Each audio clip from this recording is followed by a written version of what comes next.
కానీ ఎదురు మాట్లాడకూడదు. నేనేం చేసినా కానీ ఎదురు మాట్లాడకూడదు. మరి అసలే పెళ్లి మోజులో ఉండా, అమ్మాయి మోజులో ఉండా, దేవకన్య మోజులో ఉండా, ఓకే పో అట్లాగే అన్నాడంట. సరే ఇక ఆమె అక్కడ గంధర్వ వివాహం అంటే అక్కడే పెళ్లి చేసుకుని రాజ్యానికి వచ్చారు. వచ్చిన తర్వాత ఈ అమ్మాయి గర్భవతి అయింది.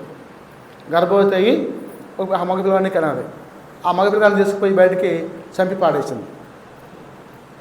ఈ బట్టలు మొత్తం వచ్చి చూసి ఆ పనిచేసే పనివారు బంటోదులు చూసి చెప్పారు, అయ్యి రాజుగారు అమ్మగారు మగపిల్లవాడికి జన్మనిచ్చింది, కానీ చంపి గొంతు బిసికి చంపి పారేసిందని చెప్పి.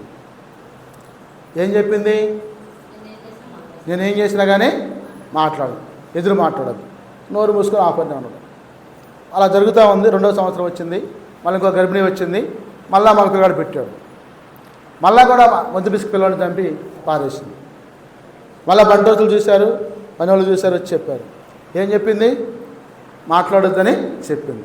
కాస్త ఎక్కింది నాకు అక్కడికి, అయినా కానీ ఆపుకుంటాను నాకు. మళ్ళీ 3వ సంవత్సరం వచ్చింది. 3వ గర్భిణి వచ్చింది. మళ్ళీ మగపిల్లవాడు పెట్టాడు. ఆ మగపిల్లవాడిని తీసుకొని పోతుంది, చంపట్ల బయటకు తీసిపోతుంది. రాజుగారు ఆగలేక పనివాళ్ళు వచ్చి చెప్తే, అయ్యా ఇద్దరిని చంపింది ఆల్రెడీ, ఇన్ని కూడా తీసిపోతుంది అయ్యా, మరి ఏం చేస్తుందో కానీ, మరి మీకు చెప్పాలి కాదు చెబుతున్నాను చెప్పాను. మరొక వచ్చి ఆమెను అడ్డపెట్టి ఆగిందంట. నేనేం చెప్పా? ఎదురు మాట్లాడొద్దని చెప్పా. ఏం చేసినా కానీ నువ్వు ఎదురు మాట్లాడవద్దు. కాదమ్మా ఈ ఒక్క విషయం నాకు చెప్పు దయచేసి అన్నంట.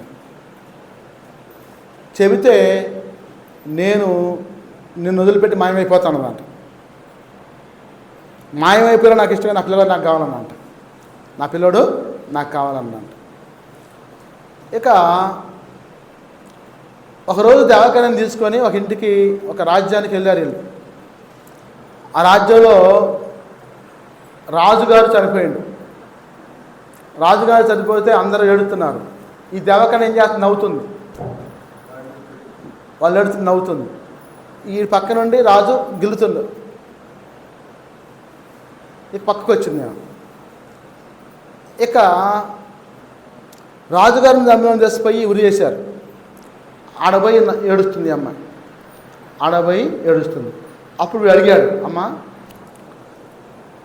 వాళ్ళు ఏడుస్తుంటే నవ్వావు, చంపినోని తెసిపోయి ఉరి తీస్తే ఏడుస్తున్నావు, ఏంటి కారణం అంటే, ఆ రాజుని చంపింది ఎవరో కాదు రాణి గారే, చెయ్యన్నారానికి తెసిపోయి వాడిని ఉరేశారు, అందుకే ఏడుస్తున్నాను నేను, పైపెచ్చి ఆమె ఏం తెలియదల్లా కూర్చొని ఏడుతుంది, అందుకు నవ్వు వచ్చిందని చెప్పిందంట. తర్వాత మరి పిల్లవాడిని తీసిపోతున్నావు చెప్పు. ఈ ఫస్ట్ పిల్లవాడు